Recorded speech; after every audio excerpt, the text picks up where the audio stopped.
A swing and a high fly, deep left center field. It is gone.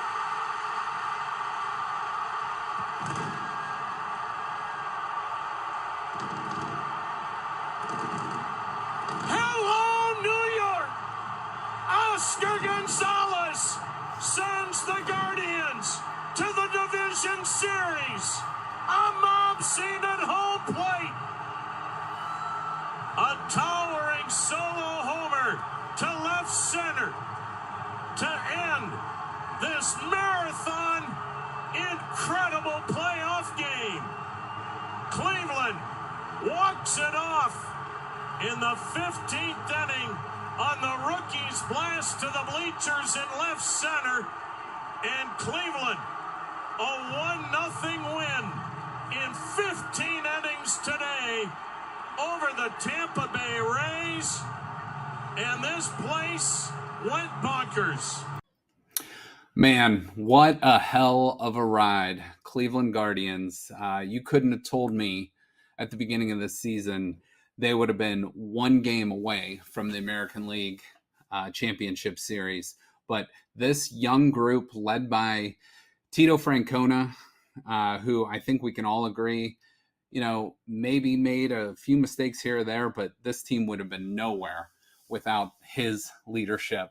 And again, the youngest team cannot be said enough in baseball, and that includes AAA baseball by average age is only going to get better as this offseason unfurls and they get, better with experience. These series against Tampa and New York, and taking care of business against the White Sox and the Twins, and just, taking the Yankees all the way to the fifth game in their park. Just a lot of adversity, but this team really was a hell of a lot of fun to watch. So we take a look real quick, and this is only going to be about a 5-minute quick video, but 92 and 70, even splits on the home and road. As I mentioned, the sweep of Tampa, including that 15-inning 0-0 game, which they walked off the Oscar Gonzalez home run. ALDS had a 2-1 lead against the Yankees. Unfortunately, couldn't close it out. But again, that is going to be experience in a young team that learned a lesson and got valuable experience in the playoffs. 3.46 ERA, which was the 6th best in all of baseball, and a 2.54 average, which doesn't sound like much, but it was the 7th best in Major League Baseball. So, looking back at the series, unfortunately couldn't get it finished, but, Garrett Cole sort of had their number in this series. Cal Quantrill pitched well, but just not to the expectation that we may have thought. But, you got to give this team a ton of credit. Being down 0-1, coming back and winning the next two, splitting with New York in the Bronx, and then, unfortunately losing the last two. But, they gave the Yankees all they could, and really they out-hit the Yankees. The Yankees just came up with a few more big hits, and when I say big, I mean the long ball hits, than the Guardians. Let's take a look at some wow stats from the series. So the Yankees only hit 182 in this series, which is the 5th lowest ever to win a series. The number of runners left on base, look at this, 39 for Cleveland, 39 runners in 5 games. So, you're talking roughly 8 guys per game left on base. That's a lot of runs left out there that, could have, been one game could have decided. Yankees left 24 guys on base, but here's the big number, the home runs in the series. Yankees tripled them up, 9 home runs to 3. We knew this coming in, that the Yankees were the highest home run hitting team in the league. The Guardians were one of the lowest. But this was a very, very close series nonetheless. And the Guardians doing a lot more with less. But look at some of these teams. Dodgers eliminated. They're out of the playoffs. Yankees had 99 wins in the season, $265 million payroll. So $180 million roughly more than the Cleveland Guardians. And, money talks. And, when you have guys that are veterans that have done it before, that are proven power hitters, you can pay those guys, if your development process doesn't quite work out. But hats off to the Guardians front office. I believe it's Chernoff and Antonetti getting a lot of bang for their buck. And they're going to eventually have to pay some guys, but hopefully they can spend a little bit more money this offseason, bring in, whether it's via a trade or a free agent, that can be a more reliable bat, maybe at the first base position especially. Let's take a look at this team and some of their impact players. So Stephen Kwan, you can't say enough good things about this guy. Might not end up winning the Rookie of the Year, but should be top 2, top 3, and should be a formidable force in this lineup for years to come. He hit 300 in the playoffs, 300, very consistent hitter, and a great outstanding outfielder. And just did a lot of really, really good things this season for the Cleveland Guardians. Amed Rosario, 180 hits, which was 3rd best in the league. Struck out a little bit too much, but was a great, great player for this Guardians team in the number 2 hole, and played a really good shortstop. This was the team's starting left fielder at the beginning of the year, and look what he did to make an impact on this team. What more can you say about Jose Ramirez? The guy gets it done year in, year out. He's the first and only player in Cleveland franchise history to achieve all these milestones in a single season.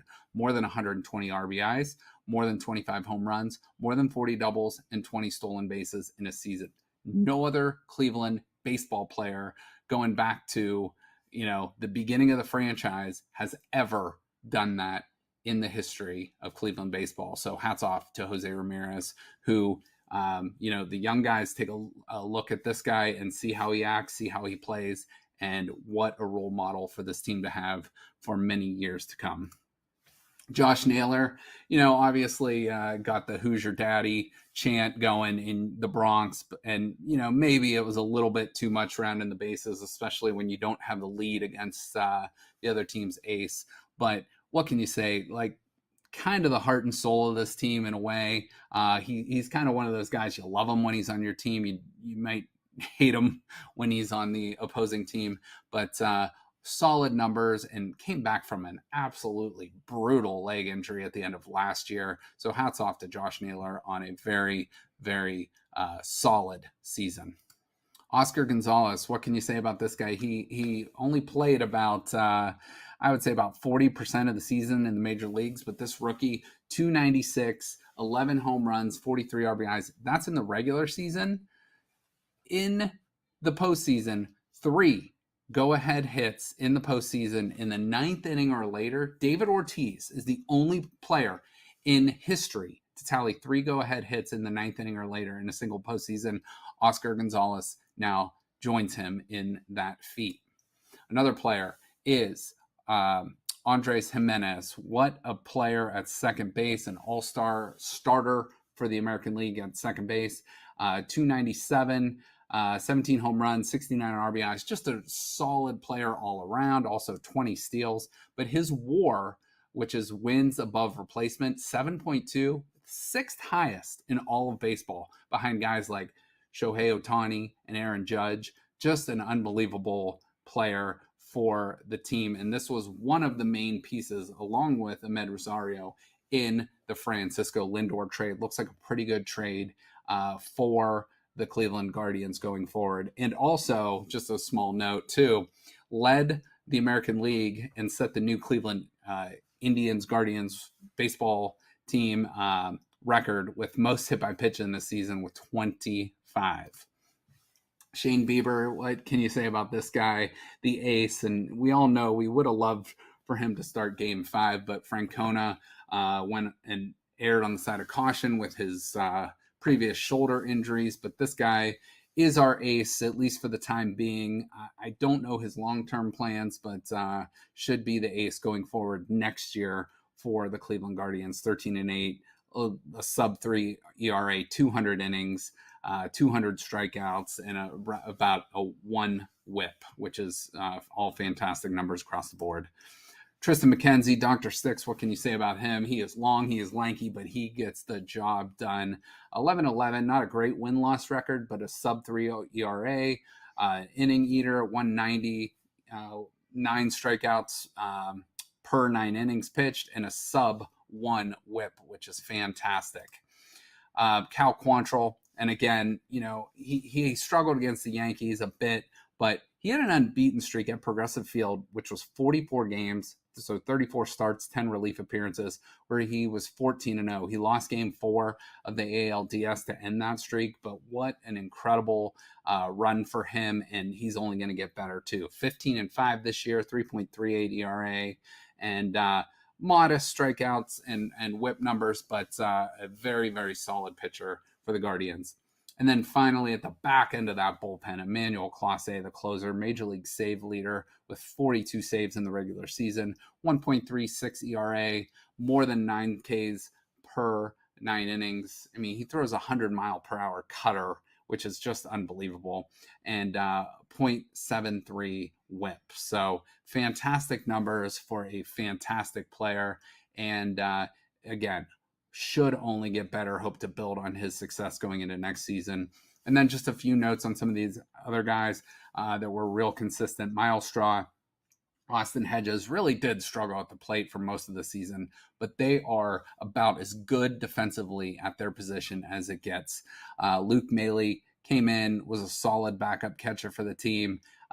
Gabriel Arias, Owen Miller, Will Brennan, Will Benson, Bo Naylor, all young players who were good contributors, some more than others, but these are guys that you're hopefully either going to see in the future or maybe package in a trade for maybe a big name going forward. And then in the bullpen, can't say enough about the bullpen. Karinchak, Stefan, Sam Henches, De Los Santos, Plesac, obviously a starter, Eli Morgan, kind of a starter/reliever, did a really nice job. Savale, we know he had his struggles this year, but he should be back on the men next year, and Cody Morris. So this team, you can't say enough good things about them.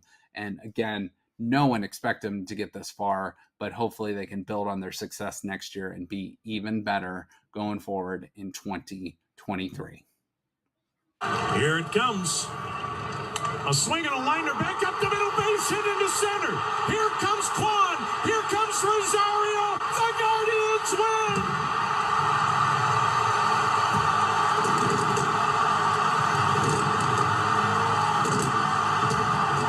He's done it again.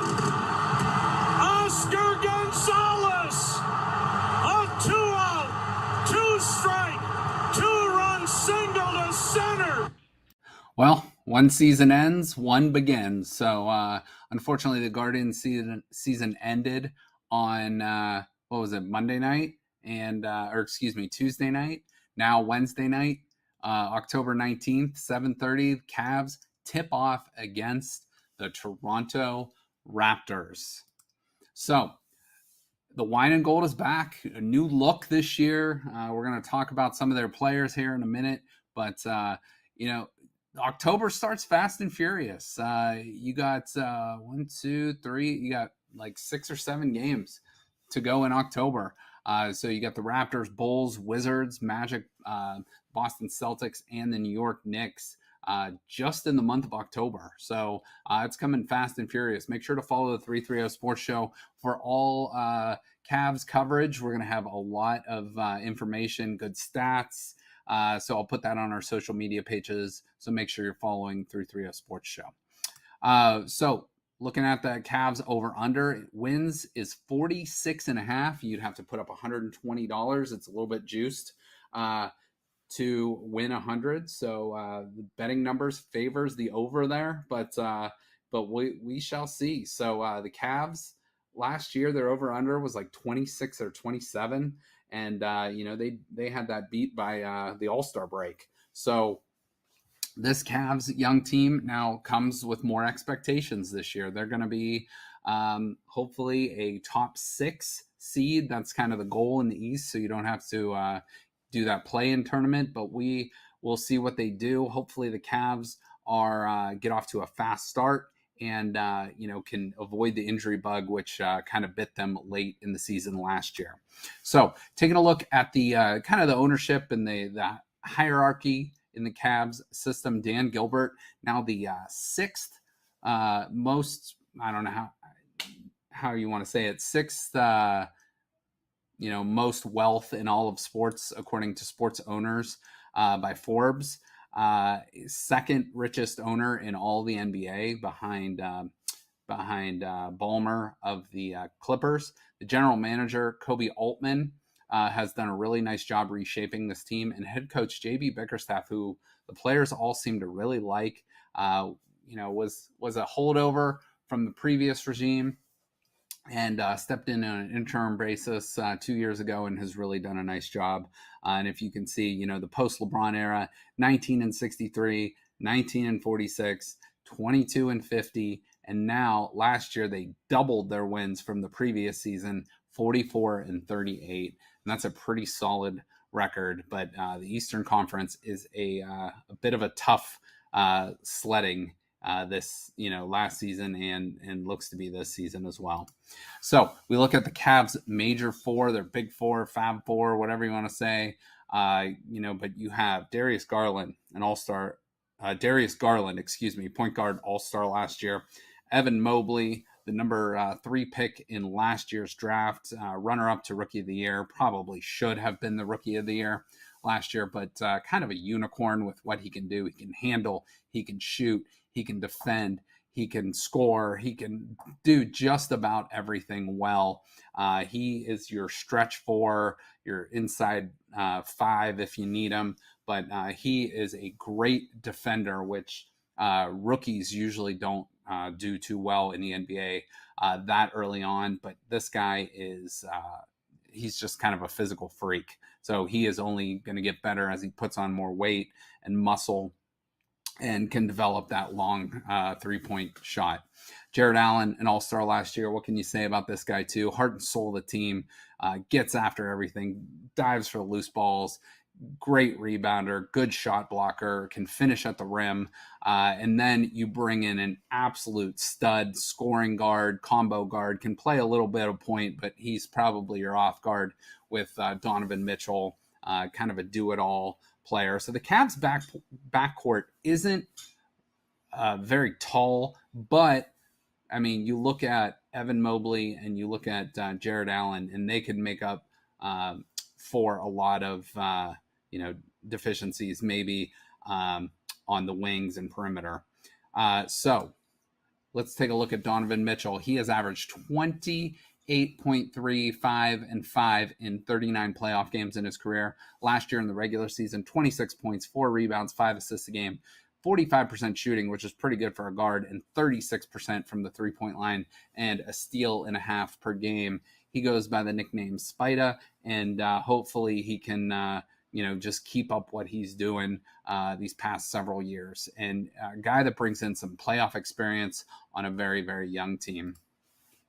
Let's take a look at Darius Garland, all-star point guard last year. Staying healthy is the question for him. Had some lingering back issues last year, but overall did a really, really great job at the point guard position. Probably a top 25 to 30 NBA player currently, and hopefully getting better. 22 points a game, 3 rebounds, nearly 9 assists, a little over a steal a game, shot 46% from the field, 38% from the 3-point line, and nearly 90% from the free throw percentage, and had a 30-point assist doubles last year for the Cavaliers. Here's your Twin Towers or Tower City, whatever you want to refer to them as, but Mobley and Allen. Mobley with 15 points a game, Allen with 16. They combined for about 19 rebounds a game.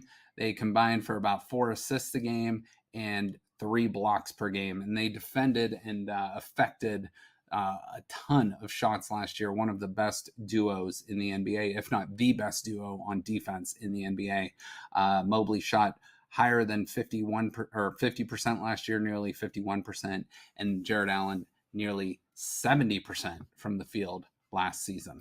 Now let's take a look at some of the other guys. I don't know what the exact starting lineup is. I'm going to guess Karis LeVert or Isaac Okoro is going to start at that 3 spot, and that is their biggest weakness on the team. So they need a long perimeter player that can defend the wing and hit a few corner threes. That's kind of what they need. But Karis LeVert kind of struggled in his time with the Cavs.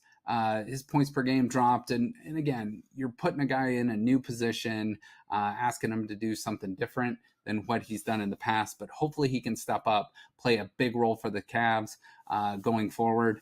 And if not, could possibly be a trade candidate, as this is the last year on his contract with the Cavs. So 19 games last year for the Cavs, nearly 30 minutes a game, about nearly 14 points a game, 3.5 assists, 3.5 rebounds, 4 assists, and a decent shooting percentage, but really hopefully working on his 3-point ball and just overall cleaning up some of the mistakes he had made from last year. Isaac Okoro, this is your ultimate. Hopefully he turns into your 3-and-D guy where he can shoot the corner threes at a 35 to 40% percentage and can just lock down the other team's best wing player. He is young. He's 21 years old, will not turn 22 until late January, but averaged 9 points, 3 rebounds, 2 assists per game. The problem with him is he would go for weeks sometimes at a time without showing you much, but this is the ultimate X factor on the team this year, and if he steps up, the Cavs can have a huge year. Kevin Love, we all know Kevin Love. This is the final year of his contract. Played an amazing role off the bench last year and hopefully can do the same thing this year. This is another trade potential candidate. NBA teams love expiring contracts because it takes money off the books going into free agency for the following season. So expect Kevin Love to either play that same big role off the bench or get traded to someone, and the Cavs maybe can package him for more of an impact, probably someone like a small forward. But I have a feeling he'll stick around at least for a while for the Cavs, so I don't expect him to get moved until the trade deadline, if at all. But shot nearly 40% from 3-point line last year and hopefully can do that again. This guy, Ricky Rubio, we know what he did for the Cavs last year, tore the ACL, is back. I don't know his health status right now. I think they're going to take it easy with him until he comes back. But just an amazing backup point guard for the Cavs, and he was exactly what they needed last season, a strong veteran that did a good job handling the ball, playing good defense, and just overall game manager, kind of the quarterback of the team last year. And he is back, so at the very least, they will have him on the bench to help these young guards, play a strong game, and hopefully they can get him back on the court and playing at the level he was playing last year.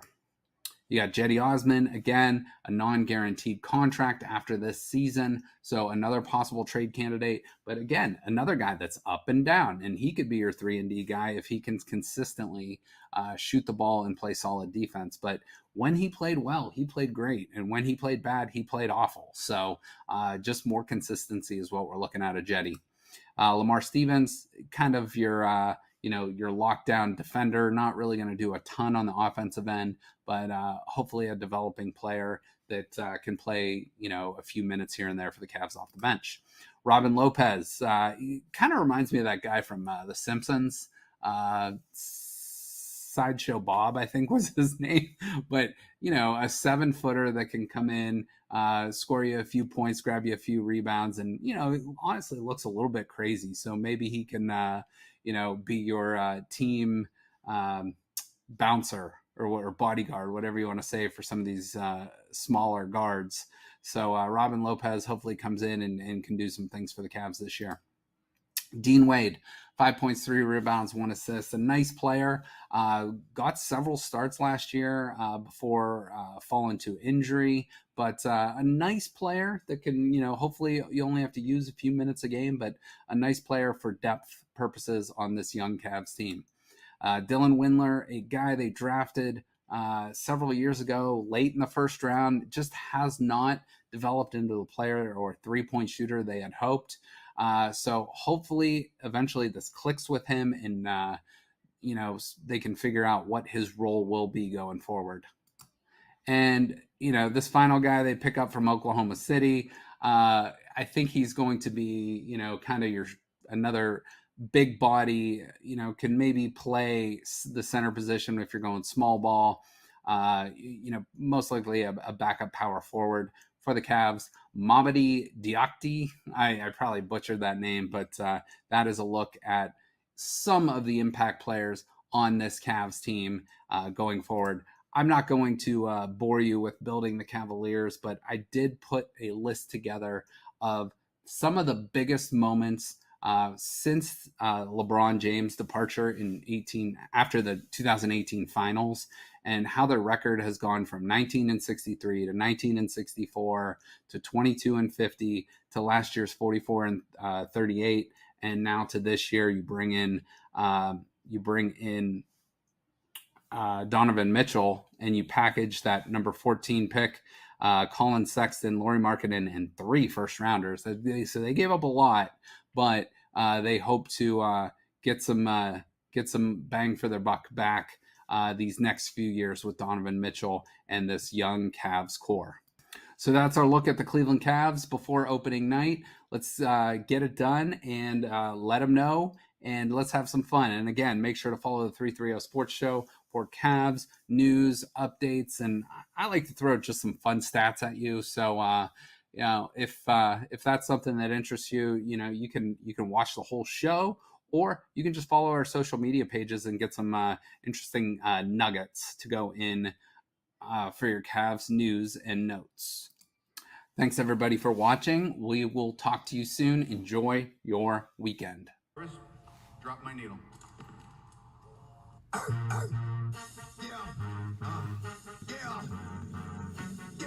Which one of you dumb sister fucking tiki torch carrying slots from the Goonies looking piece of shit wants to go to hiding? This rest is mine. All right, I'm not going to spend a whole lot of time on the Cleveland Browns. Generally, I spend the most time on the Cleveland Browns on this show, but frankly, they're pissing me off, and they are the least enjoyable of the Cleveland teams to watch right now, and it's just very, very frustrating. And that's for several reasons. The defense is playing bad.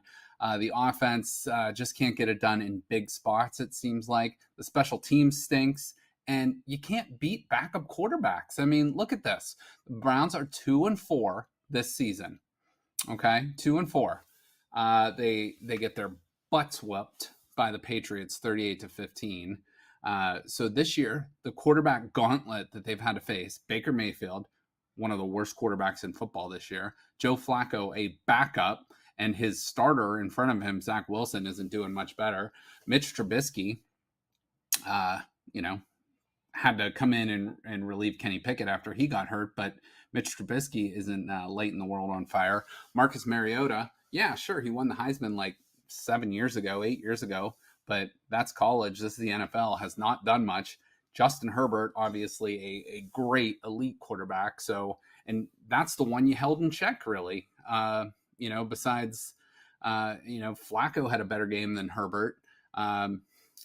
Bailey Zappi had a freaking better game than Herbert. And it's just really frustrating because this Browns team is finding different ways to lose, which feels like the same old story year after year. Can you hear the sound of frustration in my voice? Because this Browns team is, I don't know. I just don't know what the answer is. And hopefully Kevin Stefanski or Joe Woods or Alex Van Pelt or whoever can figure it out fast, because this team is going nowhere fast. So you look at the schedule. You are now 6 games in, 11 games to go. This would have been the game Deshaun Watson would have come back for if the suspension wasn't overturned by the NFL. So he is still out for 5 more games. You are playing 2 division foes, though, however. So this is the silver lining if you can split these 2 games. You have to go 1-1. Obviously, 2-0 would be great, but you have to go 1-1 against the Ravens and the Bengals, or your season's over. It's just as simple as that. You cannot go 2-6 into your bye week and have the Dolphins, Bills, Buccaneers before Watson comes back. So let's hopefully we have something to play for in the second half of the season. But you have something right in front of you if you can take care of business with the Ravens and the Bengals. If the Browns beat the Bengals, or I'm sorry, if the Browns beat the Ravens, they'll jump right into second place. And depending what Cincinnati does, they could be in first place. Or you could be 2-5 and nearly last place in the division. So it's the NFL is a tricky place, and the Browns have not put themselves in an ideal position. And last week was one of those games. The Browns were frankly just like they were beat up front. They were beat in every aspect of the games: offense, defense, special teams, coaching. And I'm not one to jump on the fire this coach bandwagon. I think Stefanski actually is doing a fine job overall. Has he made a few questionable calls? Absolutely. But the offense really isn't the problem. It's the defense. The defense stinks this year. And let me show you some numbers. So let's just focus really on the defense right now. So you're giving up 361 yards per game, which is 22nd or 10th worst in the NFL. You are giving up 131 and a half yards rushing a game, which is 24th or 8th worst in the NFL. And you are giving up 229 passing yards per game, which is 18th, or I guess that's kind of middle of the pack there. But look at this, 27.2 points per game, which is 29th. And last week, the Browns offense didn't help because 4 turnovers led to New England's 24 points against them. So the Patriots really only put up 14 points on offense if you take away the takeaways. So just not a good mix last week, and literally everything that could went wrong did go wrong. Browns offensively are still rushing it at the number 1 clip in the NFL, 172 yards a game. And thank God for Nick Chubb and some of these offensive linemen, because I don't know where this team would be without them. So let's focus on this defensive staff, because this team came in very hyped on the defensive side of the ball, and they stink. Frankly, let's just not mince it. They stink.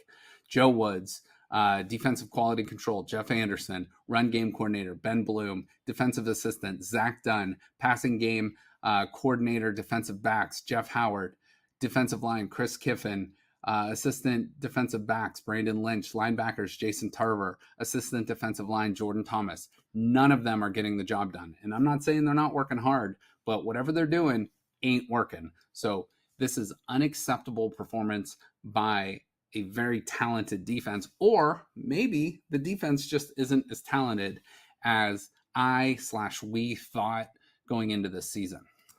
I'm not going to spend a whole lot of time on the offense because I think the offense overall is doing a fairly good job. Kevin Stefanski is the play caller of the offense, and obviously will make the play calls. And as the head coach has that right. But so overall, I think the offense is doing fine. It's just a matter of executing in the right positions. So, they're moving the ball, but they're turning it over at crucial times. They're not finishing drives, and that is going to cost you in the end. And then special teams, Mike Prefer and Stephen Bravo Brown, the special teams assistant. It's just not I get Jakeem Grant is out, and that's a huge loss, but outside of Corey Bojorquez, this team, special teams, is not very special. Kickoffs, punts are okay. I can live with what they've done on that, but missing important field goals, not good. That cost us the Chargers game. Here and there, just some mistakes. The fumble last week, right when you thought you might be back in the game, it just not good enough. So whatever is being done needs to be fixed. And frankly, a lot of the Browns' best players are just not getting the job done. And if you think about some of their best players, they're very quiet. So your Nick Chubbs and your Myles Garrett, these aren't guys that are going to get in your face and light a fire under your ass. You need whether it's a coach or another player to step up. Apparently, Jacoby Brissett led a team meeting, and you can say what you want about Jacoby Brissett. This guy is a great backup quarterback. He is a average to below average NFL starter. So I just put together a list of players who I thought are doing excellent, good, average, and disappointing based on their expectations. So Nick Chubb, obviously the number one player on the Cleveland Browns this entire season, leading the NFL in rushing. Good. Amari Cooper's doing a nice job, I think. Ethan Posick has stepped up at the center position. Njoku's doing a nice job.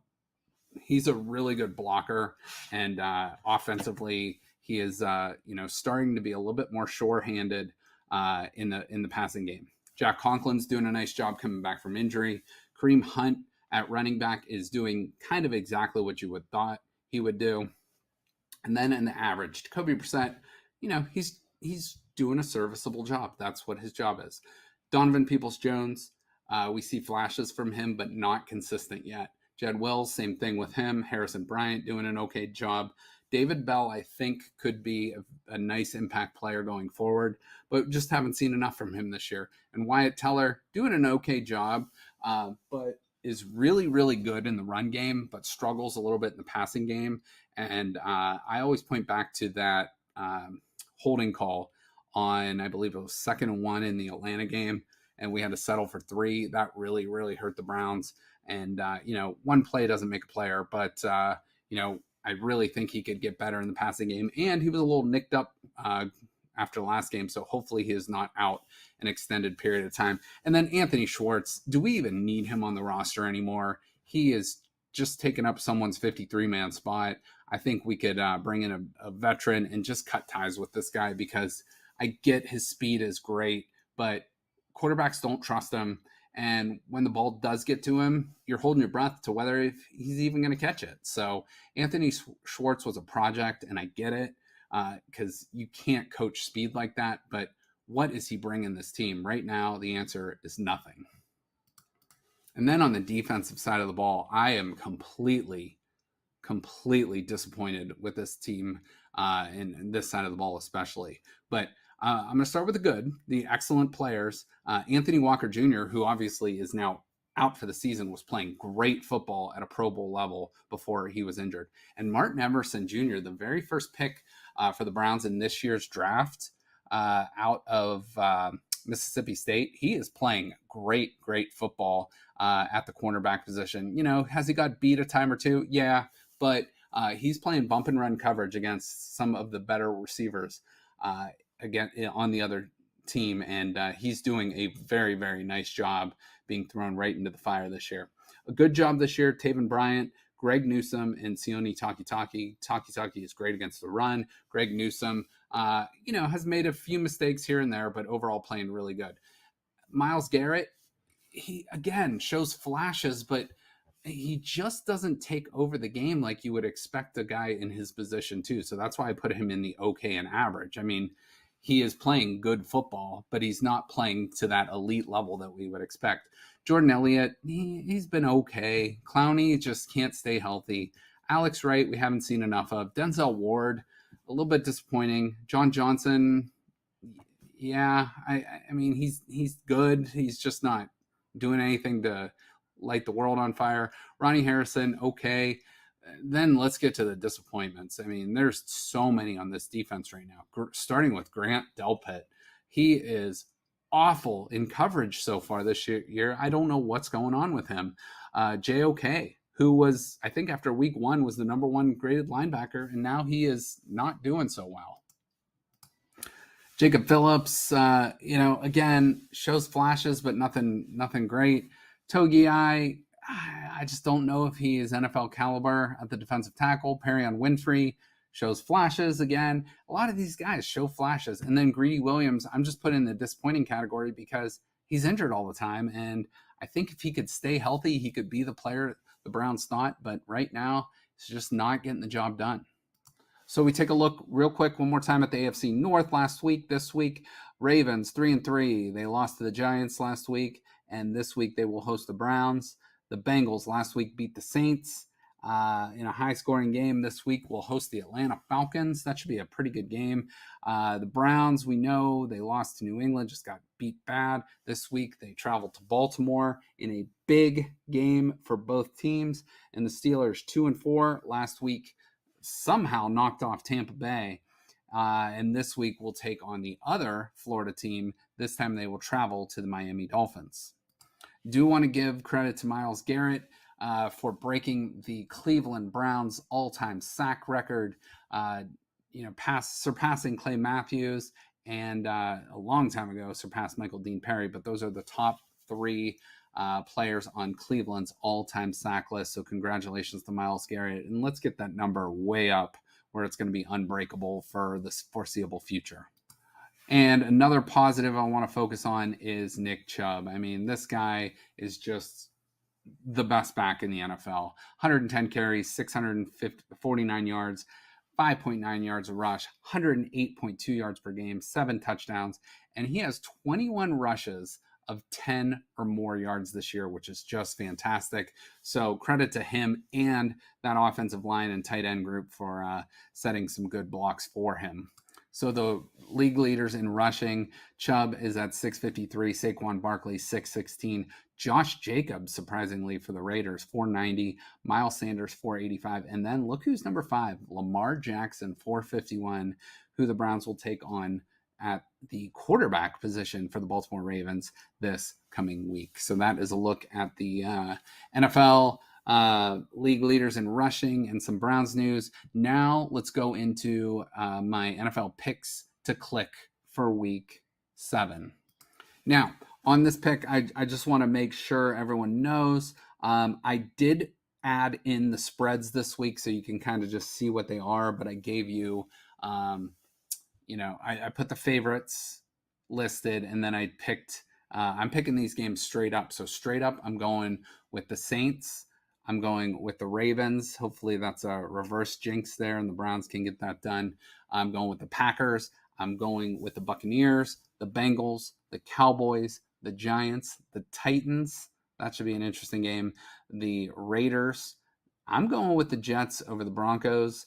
I'm going with the Chiefs at the 49ers. I will go with the Chargers over the Seahawks. That could be an interesting game. Both teams very high scoring. I like the Dolphins to win at home on Sunday night. I think Tua should be back for that game, but we'll see. And then New England and Chicago, two teams kind of going in opposite directions right now. So I like the Patriots to win that one. And again, those are my straight up picks. And look at these bye weeks.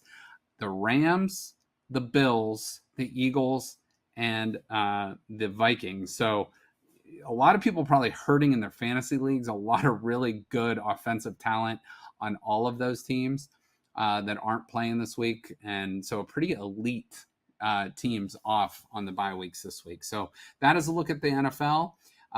Hope you guys enjoyed. Stay tuned. We'll have plenty more show for you guys. So appreciate you guys watching, and stay tuned to the 330 Sports Show. Darkness in you. And in that darkness, eyes staring back at me. Brown eyes, blue eyes, green eyes. Eyes shall shut forever. We will meet again. The lords of Westeros are sheep. Are you a sheep? No. You're a dragon. Be a dragon.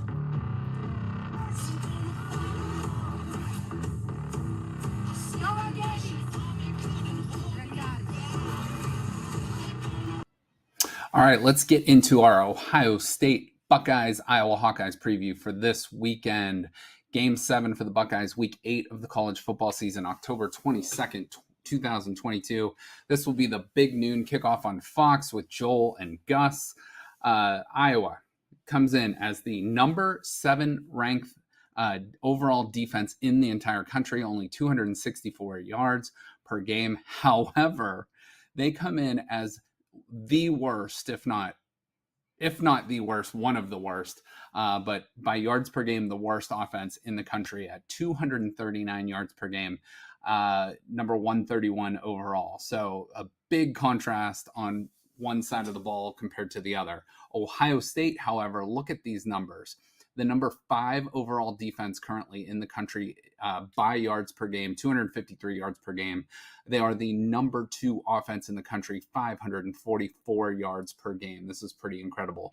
And I threw in here a wow stat. Listen to this. The Buckeye offense this year, 41 touchdowns and 19 punts. So they are plus 22 touchdowns. The Iowa Hawkeyes offense this year, 7 touchdowns and 42 punts. So minus 35 in that category. A huge, huge contrast. Ohio State obviously comes in here, the number 2 team in the country. Iowa, kind of middle of the pack to low in the pack in the Big Ten West, from, a decently ranked preseason team. So let's take a look at the spread. Buckeyes, as of this recording, were 29-point favorites. So you'd have to put up $109 to win 100, thinking the Buckeyes are going to win by 29 or more. Sorry, my Alexa was going crazy in the background.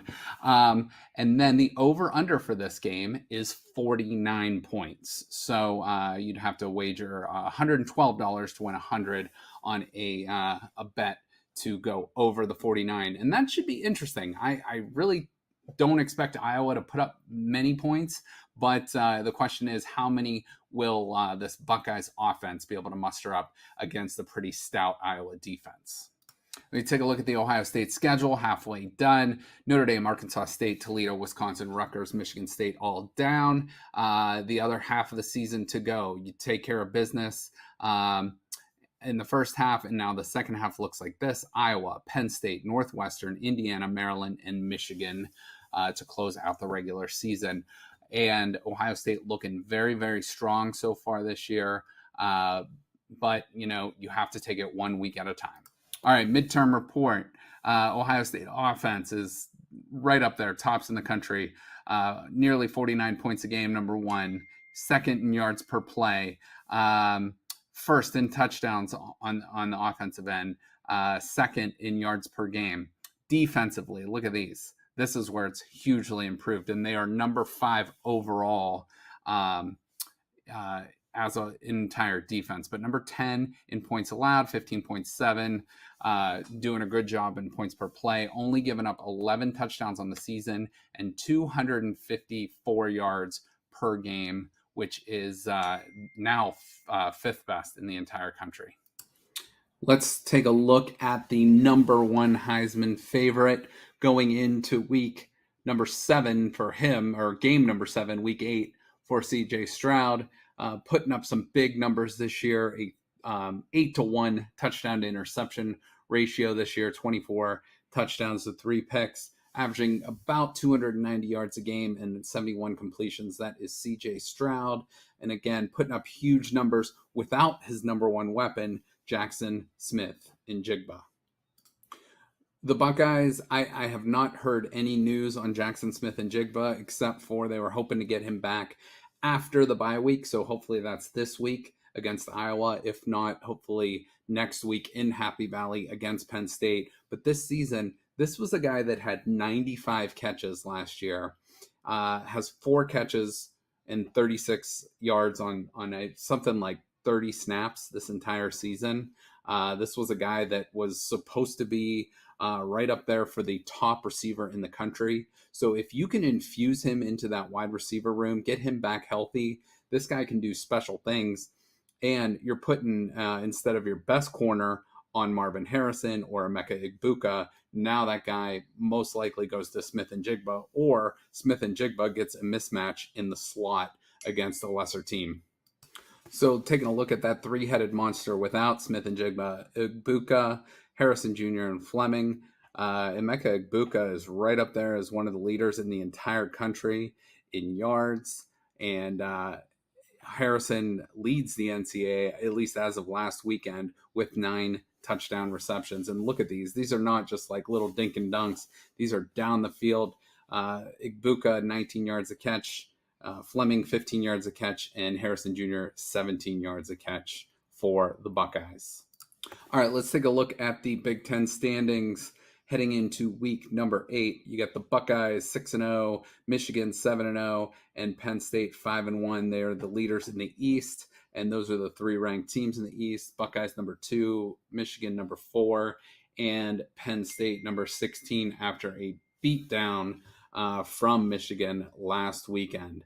Now in the West, it's just a cluster over there, but you got Illinois, the only ranked team right now, number 18, 6-1, 3-1 in the Big Ten West.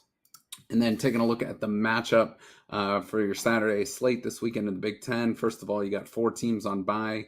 2 of them are your ranked teams. Number 4, Michigan, Nebraska, Illinois, and Michigan State, who really got a big win last week over Wisconsin. So just a bunch of teams really down on their luck this year in the Big Ten. And just really Ohio State and Michigan way up there at the top. Illinois is playing pretty well, and Penn State is really good on the defensive side of the ball, just really struggling on the offensive end with Clifford. And, but they do have some weapons, so we'll see what happens later in the year. So again, you got Iowa at the Buckeyes this weekend, Purdue at Wisconsin, Indiana at Rutgers, Minnesota, who has been up and down this year, at Penn State. That should actually be a really good game in Happy Valley. And then the final game, Northwestern at Maryland this weekend. Let's take a look at college football Week 8's best matchups. You got number 14 Syracuse at Clemson, who's the 5th ranked team in the country. Should be a good matchup there. You got 24 Mississippi State at number 6 Alabama. You got number 20 Texas at number 11 Oklahoma State. That should be a very good game. Real good game in the Pac-12. Number 9 UCLA at number 10 Oregon. And then our last ranked versus ranked matchup, you got Kansas State at number 8 TCU. Kansas State comes in at 17, traveling to TCU, who is number 8. Games from the 3-3-0. YSU travels to Western Illinois at 4 p.m. They will take on, I believe they're the Leathernecks. But hopefully YSU can get another win here and keep it going. Kent and Akron both play this weekend. That game will be at Akron at noon. And then Mount Union is home, and they will play Wilmington at 1:30 in Alliance. So those are the top matchups from the area and the top 25 this weekend. And that's a look at college football. We will be back for some more in here in just a minute. Ladies and gentlemen, can I please have your attention? I've just been handed an urgent and horrifying news story, and I need all of you to stop what you're doing and listen. Cannonball! Life moves pretty fast. You don't stop and look around once in a while, you could miss it.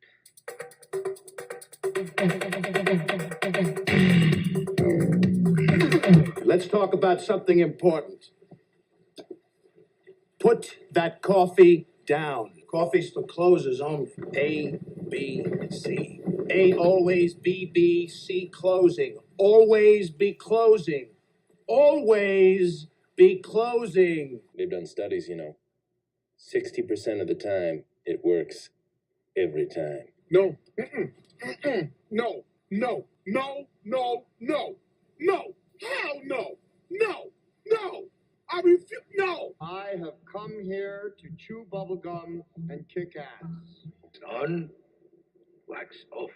I want the truth. You can't handle the truth. My mom always said life was like a box of chocolates. You never know what you're going to get. There's no crying in baseball. You're gonna need a bigger boat. Here's Johnny. Say hello to my little friend. Go ahead. Make my day. I feel the need for speed. Keep the change, you filthy animal. Busy living. Or get busy die. So you're telling me there's a chance? Yeah! I see dead people. Why so serious? Milk was a bad choice.